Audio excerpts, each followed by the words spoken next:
Vous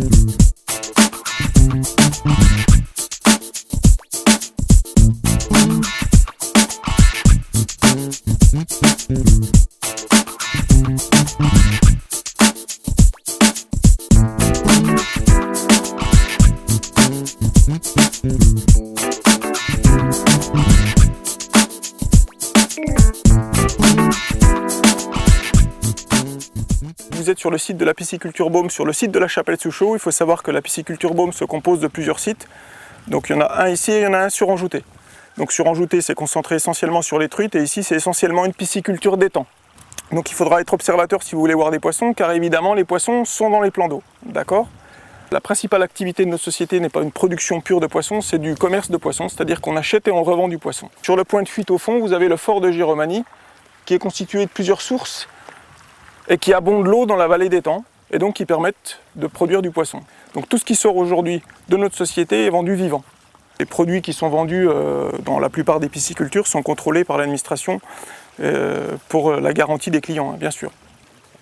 Alors sachez simplement une chose, c'est qu'un pisciculteur, quel qu'il soit, que ce soit un négociant, un producteur ou ce que vous voulez, est quelqu'un qui finalement respecte d'une part l'environnement, et puis d'autre part respecte le poisson, parce que c'est quand même notre outil de travail. Je veux dire, l'environnement, on en a besoin. Si on rejette de l'eau propre, on a des chances d'en avoir de la propre.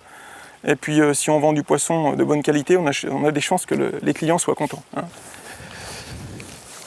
Alors ici, ce sont des bassins un peu plus dimensionnés. Vous avez des bassins de petite taille puis des bassins de grande taille. Hein. C'est-à-dire qu'on peut stocker différentes tailles ou différentes espèces.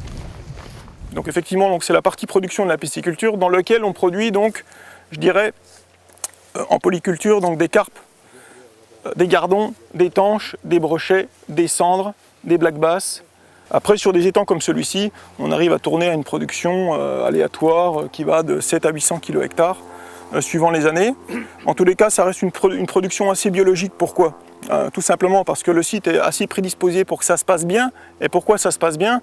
Parce que comme vous le voyez, de part et d'autre des étangs, vous n'avez pas de culture agricole, au contraire, vous avez tout simplement de la prairie, car l'agriculteur qui est juste à côté, avec qui j'ai une entente parfaite, fait du lait.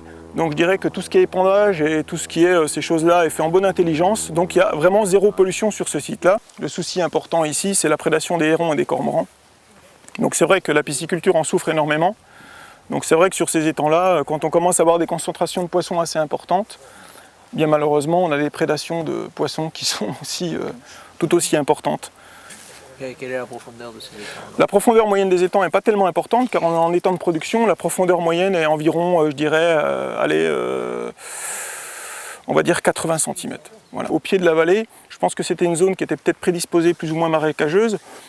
Peut-être qu'il n'y avait pas forcément une bonne je dirais une bonne prédisposition pour d'autres cultures. L'idée de faire des étangs n'est pas si mal.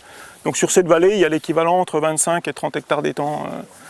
On va vendre le produit, vous savez, comme vous rencontrez déjà dans le monde du bovin ou d'autres domaines, le produit à la ferme, vous savez, du producteur au consommateur. C'est-à-dire qu'en fait, vous aurez la possibilité de venir, vous verrez vos poissons vivants, ils seront abattus sous vos yeux.